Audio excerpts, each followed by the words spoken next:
Rolling friction. तो first of all हम लोग पढ़ते हैं static friction. Static friction. Okay, I am taking some examples. मैं कुछ एग्जांपल समझाने की कोशिश करता हूँ। Let's say it's a block. Let's say it's a block, okay, lying on a smooth surface. I'm making 2-3 diagrams just to make you understand. Okay, just see it's a block here. I will make 2-3 more diagrams more just to make you understand. Just here 2 and 3, and let's say it's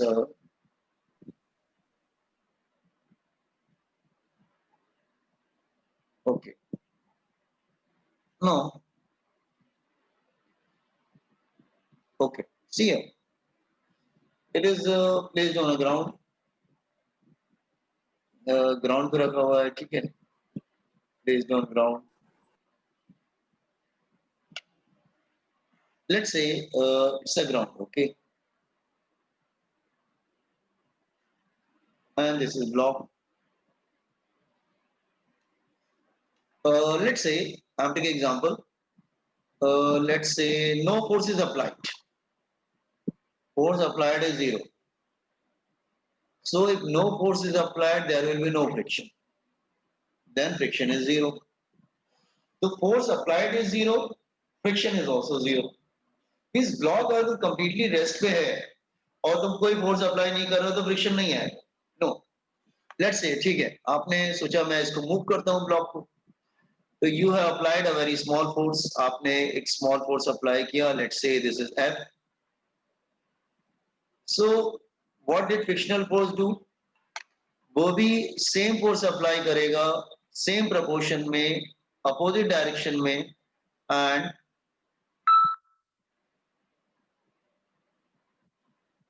और इसको cancel कर देगा। सो पहले velocity क्या थी? Velocity is zero. Again velocity is zero because they will cancel each other.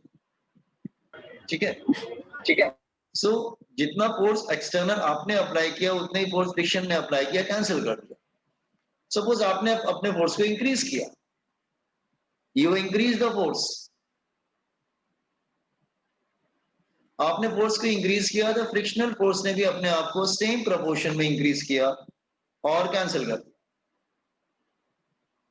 सो आप अपने आप को जैसे इंक्रीज कर रहे हो फोर्स को, तो फ्रिक्शनल फोर्स भी अपने आप को सेम प्रोपोर्शन में इंक्रीज कर रहा है।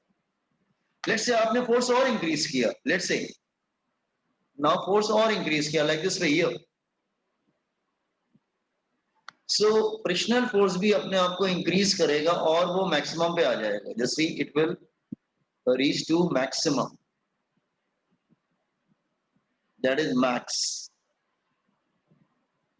ये मैक्सिमम पे आ गया।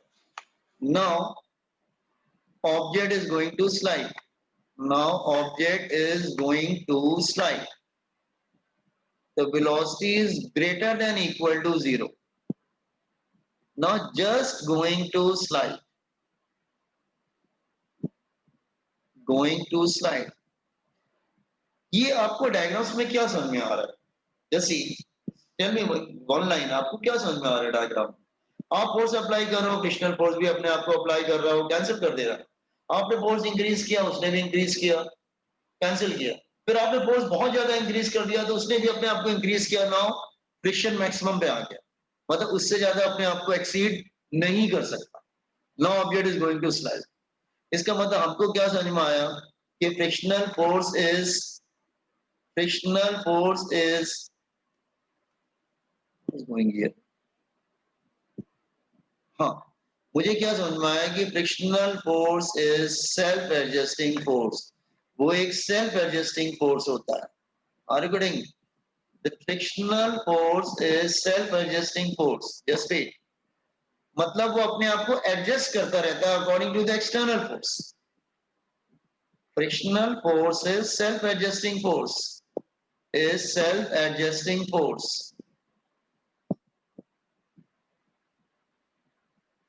वो आपका अपने आप को एडजस्ट करता है according to the external condition. आपको ये बात समझ में आया मैंने क्या समझाया? Boys and girls?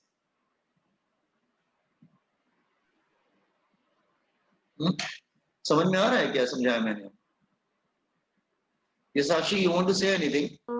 ये फ्रिक्शन मैक्सिमम का जो वैल्यू है ना, वो उसका जो मैग्नीट्यूड होगा वो फिर किस पे डिपेंडेंट होगा? अच्छा अभी आते हैं, जैसे मतलब आप, अभी हर एक ऑब्जेक्ट के लिए अलग होगा ना, हाँ तो फिर वो यस, कैसे? Okay I am coming to that. Okay. First of all ये तो समझ में आया कि फ्रिक्शनल फोर्स अपने आप को एडजस्ट करता है। एडजस्ट करता है मतलब, मैं एग्जांपल ले रहा हूँ। लेट्स से आपने 2 न्यूटन अप्लाई किया तो वो भी 2 न्यूटन अप्लाई करेगा, कैंसिल कर देगा। आपने 4 अप्लाई किया तो वो भी 4 को अप्लाई करेगा, कैंसिल कर देगा। आपने 6 अप्लाई किया तो वो भी 6 अप्लाई करेगा, कैंसिल कर देगा। Now it reaches to maximum. अब वो अपने आप को एक्सीड नहीं कर सकता। No object is going to slide. तो ये तीनों डायग्राम क्या शो कर रहे हैं कि फ्रिक्शनल फोर्स एक सेल्फ एडजस्टिंग फोर्स होता है। वो अपने आप को चेंज करता है according to the external external force, अपने आप को चेंज करता है according to the external force. तो wait, I am coming to that formula Sakshi, just wait. तो इसका ग्राफ कैसा बनेगा? Just see the graph. अगर मैं ग्राफ बनाऊंगा इसका तो ग्राफ कैसे बनेगा? जस्ट सी हियर, लेट्स से it's a graph, let's say it's a graph, ठीक है। और y एक्सिस को हम क्या ले रहे हैं? लेट्स से y एक्सिस को हम ले रहे हैं फ्रिक्शन,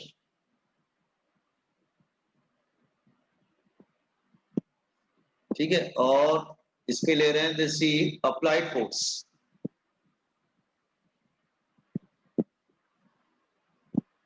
सो ग्राफ कैसा होता है इनके between? Graph is a straight line passing straight to line. Origin. हाँ बिल्कुल, ओरिजिन से पास हो रहा है लाइक दिस, ठीक है। तो व्हाट दिस, और वो मैक्सिमम पे आ जाता है, दिस मैक्सिमम।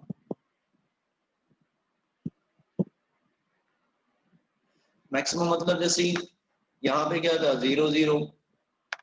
आपने जैसे आपने अगर 2 न्यूटन अप्लाई किया तो उसने भी 2 न्यूटन अप्लाई किया, कैंसिल किया। आपने 4 अप्लाई किया तो उसने भी 4 अप्लाई किया और अब कैंसिल कर दिया। मतलब एक्सटर्नल फोर्स को न्यूट्रलाइज करने की कोशिश कर रहा है। फिर आपने 6 अप्लाई किया, नो 6 अप्लाई किया, no it reaches to maximum. अब ये मैक्सिमम पे आ गया हियर। इसका मतलब ये हमको क्या समझ में आता है? ये डायग्राम क्या, ये ग्राफ क्या शो कर रहा है कि जो स्टैटिक फ्रिक्शन है ना, वो सेल्फ एडजस्टिंग फोर्स होता है। Static friction is self adjusting force. उसकी कोई भी वैल्यू हो सकती है फ्रॉम 0 टू मैक्सिमम।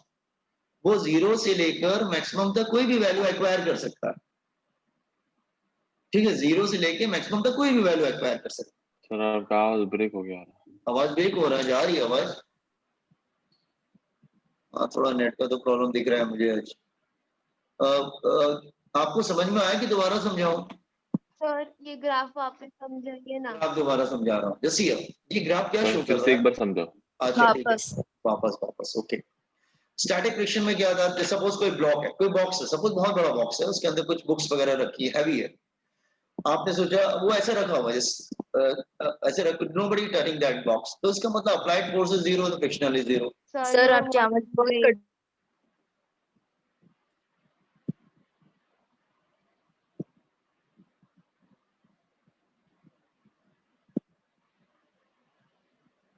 अभी आवाज आ रही है क्या?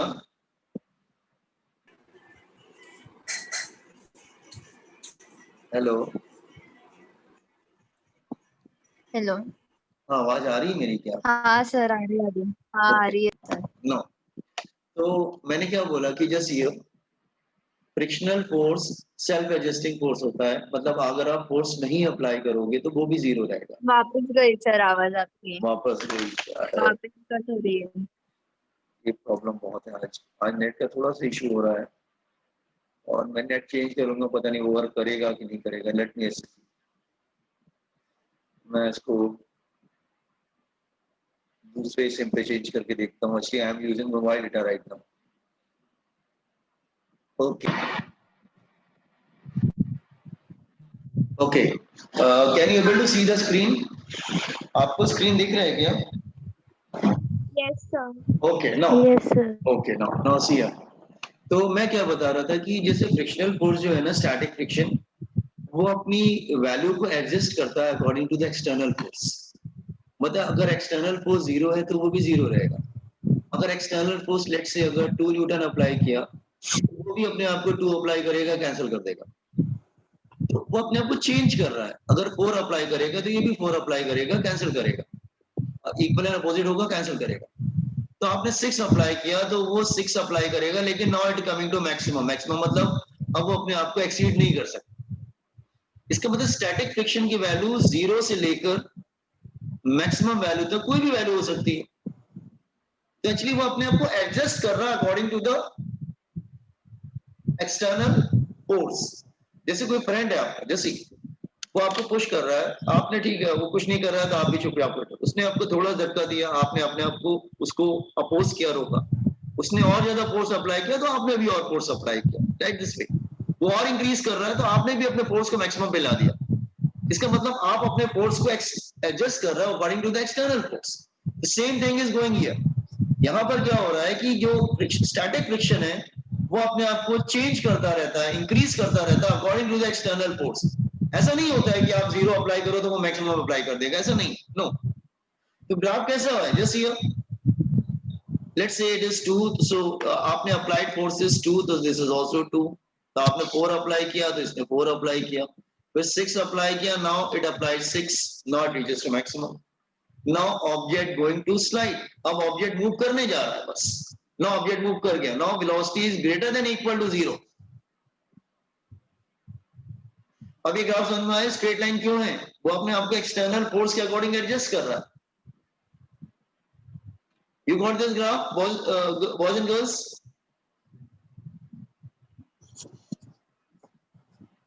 ग्राफ समझा Yes, क्या? sir. अच्छा ठीक है, अच्छा वेट। ना अब ये मूव करने जा रहा है, now it is started moving. अब वो मूव करेगा, see now it is in motion. अब वो मोशन में आ जाएगा। अब जब मोशन में आ जाएगा तो उसके अंदर स्टैटिक फ्रिक्शन नहीं रहेगा। कौन सा फ्रिक्शन आ जाएगा?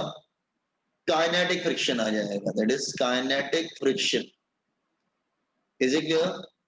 तो अगर ऑब्जेक्ट राइट की तरफ जा रहा है तो काइनेटिक फ्रिक्शन किधर होगा? लेफ्ट की तरफ होगा, that is kinetic friction. Applied force is towards right, applied force towards right. अच्छा, काइनेटिक फ्रिक्शन कोई सेल्फ एडजस्टिंग नहीं होता है, नो। उसकी वैल्यू कैसी होती है? उसकी वैल्यू कांस्टेंट होती है, थोड़ा नीचे आएगा, उसके बाद अगेन उसकी वैल्यू ऑलमोस्ट कांस्टेंट रहेगी, ऑलमोस्ट कांस्टेंट रहेगी, लाइक दिस। मतलब काइनेटिक फ्रिक्शन में कोई बहुत ज्यादा चेंजेस नहीं होते। हाँ, ये बात अलग है कि काइनेटिक फ्रिक्शन की वैल्यू स्टैटिक फ्रिक्शन की मैक्सिमम वैल्यू से क्या होती है? कम होती है। Are you getting? तो ग्राफ ये जो अब जो आया, this is kinetic friction, now it is moving. तो आपने ध्यान दिया कि काइनेटिक फ्रिक्शन की वैल्यू ऑलमोस्ट कांस्टेंट होती है, लेकिन उसकी वैल्यू स्टैटिक फ्रिक्शन की मैक्सिमम वैल्यू से थोड़ा सा कम होती है। Now are you getting this graph?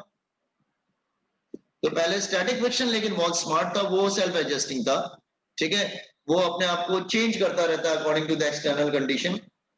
आप कम फोर्स अप्लाई करोगे तो वो ज्यादा फोर्स नहीं अप्लाई करेगा, वो उतना ही फोर्स अप्लाई करेगा तुमको न्यूट्रलाइज करने के लिए। हाँ, लेकिन उसकी एक लिमिट है, एक लिमिट के बाद वो अपने आप को एक्सीड नहीं कर पाता है। Now object is going to start. जब स्टार्ट हो जाता है तो फिर कौन सा फ्रिक्शन आ जाता है? काइनेटिक फ्रिक्शन आ जाता है। काइनेटिक फ्रिक्शन स्टैटिक से थोड़ा कम होता है, मैक्सिमम वैल्यू स्टैटिक फ्रिक्शन से कम होता है, हाँ, लेकिन ऑलमोस्ट कांस्टेंट होता है। ये काइनेटिक फ्रिक्शन होता है ना, depends on nature of surface in contact, nature of surface in contact and almost constant. ये ज्यादा इसमें वेरिएशन नहीं होता है, काइनेटिक फ्रिक्शन में ज्यादा वेरिएशन नहीं होता है, it's almost constant. So are you getting this graph first of all, boys and girls? Yes? Graph समझ में आया? Yes, sir. Covered on this graph? Yes, sir. Yes. Right in the heading, static friction. So we are studying right now static friction.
और ऊपर लो थोड़ा। हम्म।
Sir नहीं चल रहा ना वो ग्राफ नहीं दिख रहा। हाँ सर, आपका आवाज नहीं आ रहा। हाँ मैं बोल नहीं रहा हूँ अभी तक।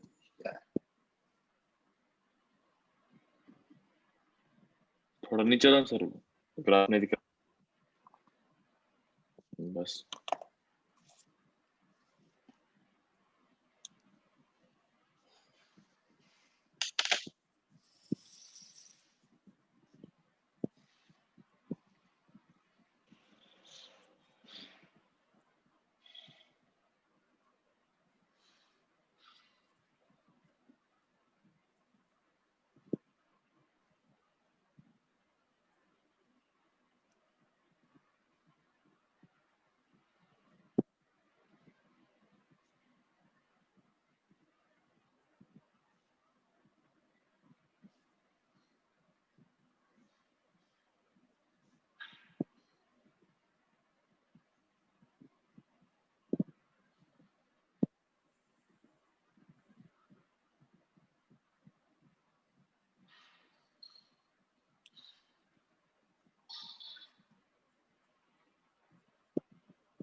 एक ग्राफ एक बार आप समझाना। ग्राफ, अच्छा ग्राफ क्या है देखो। अच्छा रुको मैं दूसरी तरीके से तुमको समझाने की कोशिश करता हूँ। रुको दूसरी तरीके से समझाता हूँ। ग्राफ आप कंप्लीट कर लो फिर मैं समझाता हूँ। वेट, कुछ दूसरा मेथड यूज करता हूँ।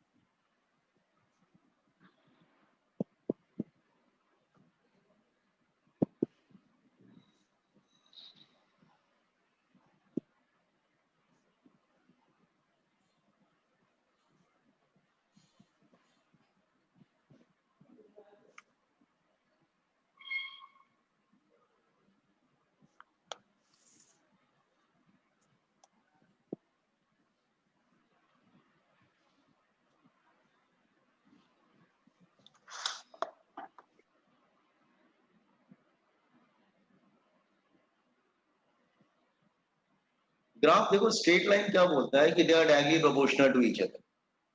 तो जब तक ग्राफ स्ट्रेट लाइन है इसका मतलब क्या होता है? They are directly proportional to each other.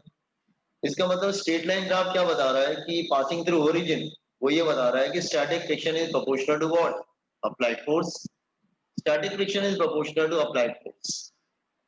ठीक है, कर लिया आपने? कंप्लीट किया तो मैं एक्सप्लेन करूं इसको। Wait, sir. Okay, Sach.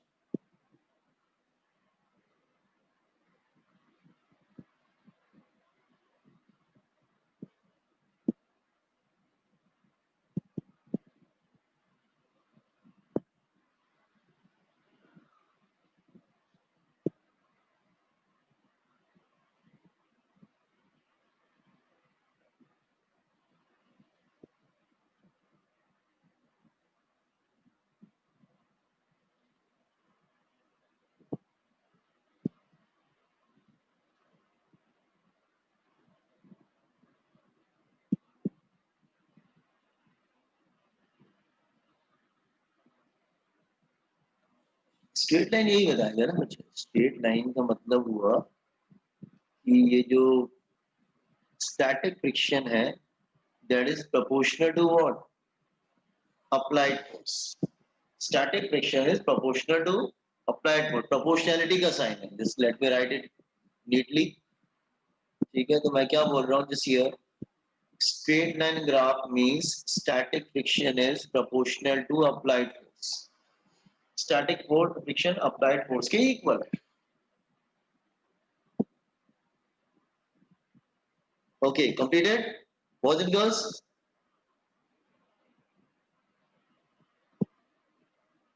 Yes, sir. Yes, sir. Okay, camera बंद कर लीजिए आप लोग, ठीक है। Look here, इसका मतलब समझा रहे हैं, देखो जरा। अप्लाइड फोर्स हमारा क्या है, F है, ठीक है। और स्टैटिक फ्रिक्शनल फोर्स वो Fs है, और kinetic frictional force let's say Fk है, ठीक है। अच्छा, ऑब्जेक्ट की कोई भी वैल्यू हो सकती है 0 से लेकर मैक्सिमम तक, उसकी कोई भी वैल्यू हो सकती है 0 से लेकर मैक्सिमम तक, मतलब object is not moving, object not moving, ठीक है। Static friction is proportional to applied force के इक्वल होता है, ठीक है। इवन जब वो मूव करने जा रहा है, just going to move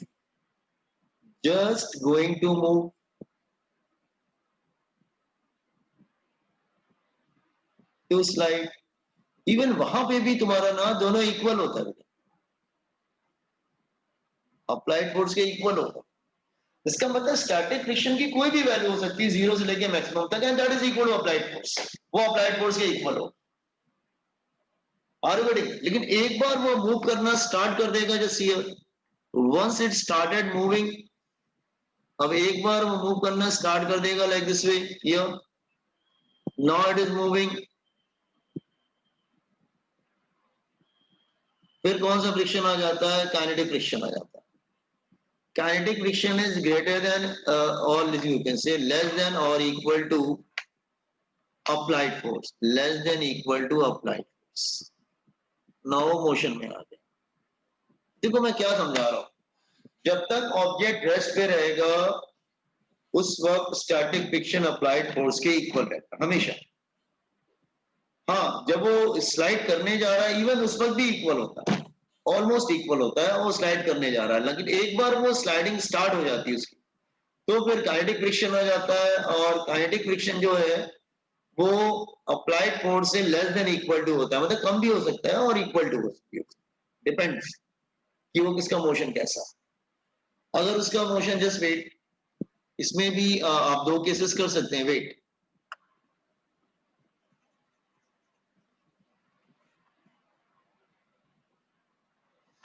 you can say, इसको थोड़ा सा ठीक कर लेते हैं कि बच्चों को बाद में कंफ्यूजन हो सकता है। It is greater than equal to, just equal to applied force, लेकिन एक बार वो मोशन में आ जाएगा, see once it started in motion, अगर एक बार वो मोशन में आ गया तो फिर इसमें दो केसेस हो गए।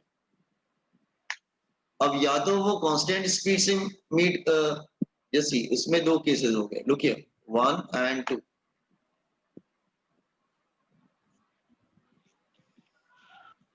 काइनेटिक फ्रिक्शन अप्लाइड फोर्स के इक्वल होगा if velocity is constant. Kinetic friction applied force से कम होगा if there is an acceleration. No, तो कहने का मतलब क्या है कि दोनों की वैल्यूज को ध्यान से देखो। स्टैटिक फ्रिक्शन की कोई भी वैल्यू हो सकती है बिटवीन 0 से लेकर मैक्सिमम तक, कोई भी वैल्यू हो सकती है। ये इसकी maximum value, this is maximum value. और आपने ध्यान दिया कि वो हमेशा किसके इक्वल होता है? अप्लाइड फोर्स के इक्वल ही होता है। मतलब जितना फोर्स अप्लाई हो रहा है ना उतना ही उसके इक्वल होगा। हाँ, जब वो स्लाइड करने वाला है तो slightly greater than equal to F होगा अप्लाइड फोर्स, और मूव करना स्टार्ट कर देगा। लेकिन जैसे ही मूव करना स्टार्ट करेगा तो काइनेटिक फ्रिक्शन आ जाएगा। काइनेटिक फ्रिक्शन वो भी अप्लाइड फोर्स के इक्वल हो सकता है अगर वेलोसिटी कांस्टेंट है, और अगर उसका वो अप्लाइड फोर्स से कम भी हो सकता है अगर एक्सेलरेशन हो रहा है। ठीक है, तो ये बातें ध्यान रखना तुम जरा। जैसे अच्छा, हमारे पास जो फॉर्मूला है वो किसके लिए? फॉर्मूला हमारे लिए सिर्फ इसके लिए फॉर्मूला है हमारे पास।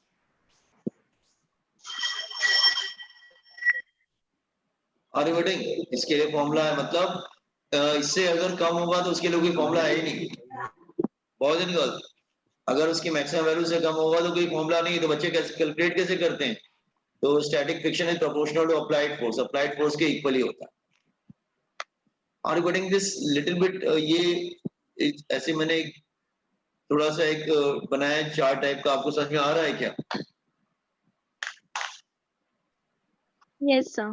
ठीक है, ये रखना what is F, what is F S and what is F के।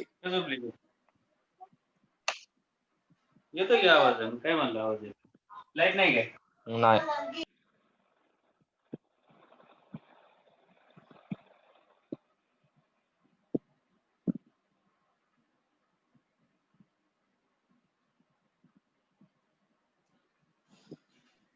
तो थोड़ा ऊपर बॉक्स नहीं निकाला। हाँ,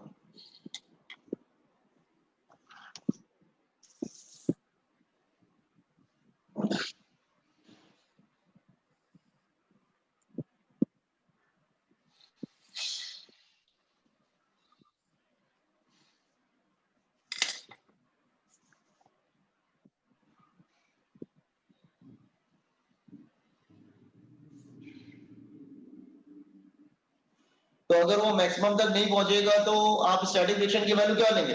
अगर वो मैक्सिमम तक नहीं जा रहा है, वो स्लाइड नहीं कर रहा है, तो स्टैटिक फ्रिक्शन की वैल्यू क्या लेंगे? अप्लाइड फोर्स के इक्वल ही रहेगा। जब तक वो मैक्सिमम पे नहीं आता है, that is equal to applied force, static friction.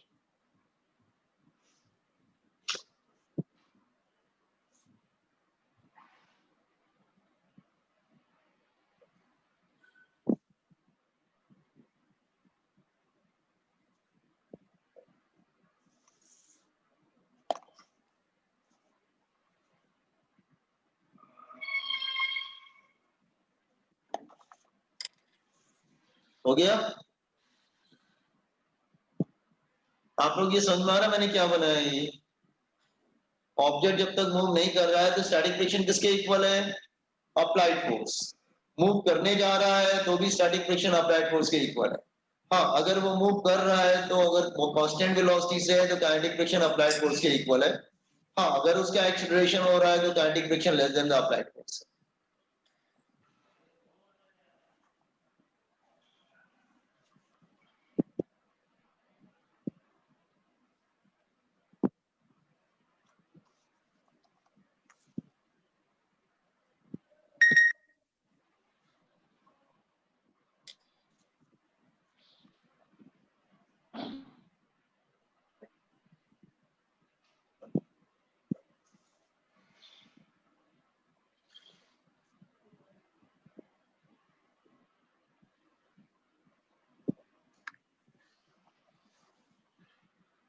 Now done.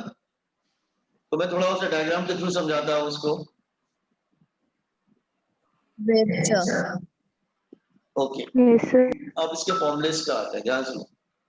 अब इसके पहले फॉर्मूलेस का आता है, मैं समझाता हूँ। ठीक है, जस्ट जैसे now come to the formulas. तर थोडा अच्छा लिखना है क्या आपको? जस्ट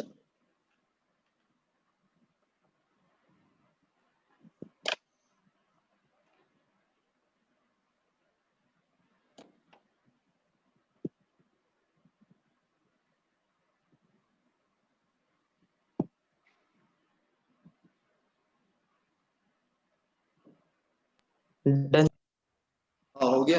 हाँ समझा रहा हूँ। जैसे अब जरा मैं फॉर्मुलेस पे आता हूँ, ठीक है।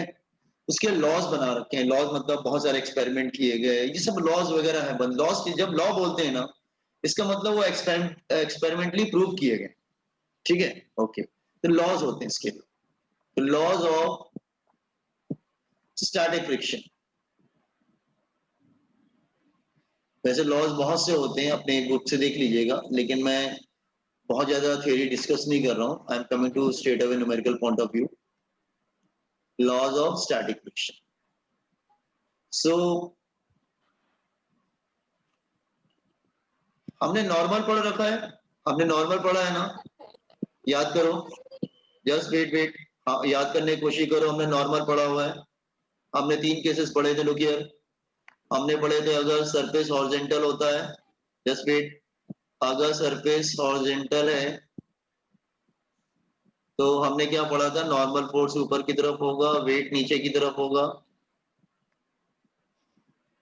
तो हमने क्या पढ़ा था कि normal force is equal to weight, that is mg, first case. Second, अगर इंक्लाइंड सरफेस था तो हमने क्या पढ़ा था?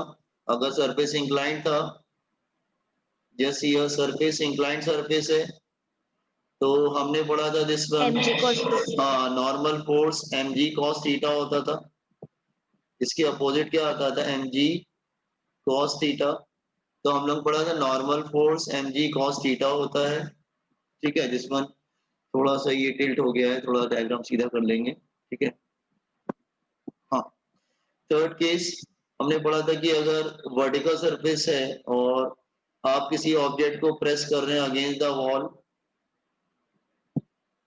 तो नॉर्मल फोर्स डेवलप होगा। तो यहाँ पे नॉर्मल फोर्स किसके इक्वल होता है? F के इक्वल होता है, अप्लाइड फोर्स के इक्वल होता है। तो ये नॉर्मल फोर्स की बात की याद कहां से आ गई? याद इसलिए आ गया क्योंकि frictional force depends on normal force, वो नॉर्मल फोर्स पे डिपेंड करता है, ठीक है। तो इसका लॉ क्या है कि maximum value of static friction, maximum value of static friction is directly proportional to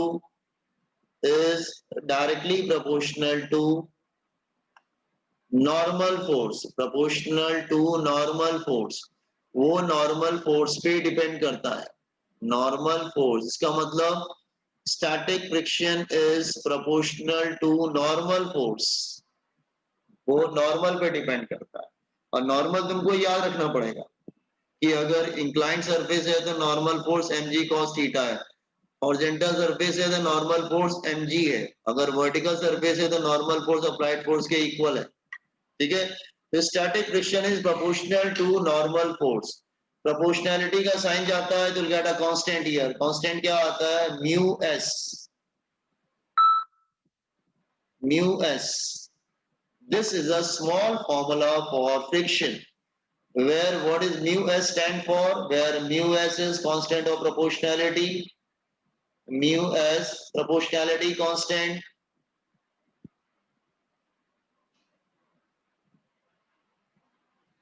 इसको बोलते हैं कोई mu s called coefficient of static friction, coefficient of static friction। इसका मतलब फ्रिक्शनल फोर्स के लिए तुमको क्या जरूरत पड़ेगी? नॉर्मल फोर्स की जरूरत पड़ेगी। Are you getting? क्योंकि नॉर्मल फ्रिक्शनल फोर्स जो है नॉर्मल फोर्स पे डिपेंड करता था, इसलिए हमने स्टार्टिंग में इतना नॉर्मल फोर्स क्यों पढ़ा था? बिकॉज ऑफ दिस रीजन, ये आगे चल के हमको मालूम था कि फ्रिक्शनल फोर्स जो है नॉर्मल फोर्स पे डिपेंड करेगा। ओके, लिंक जा रहा है, आप लोग लिंक चेंज कर लेना boys and girls, link change कर लीजिए। Do one thing, change your link, link change करिए आप लोग, हाँ।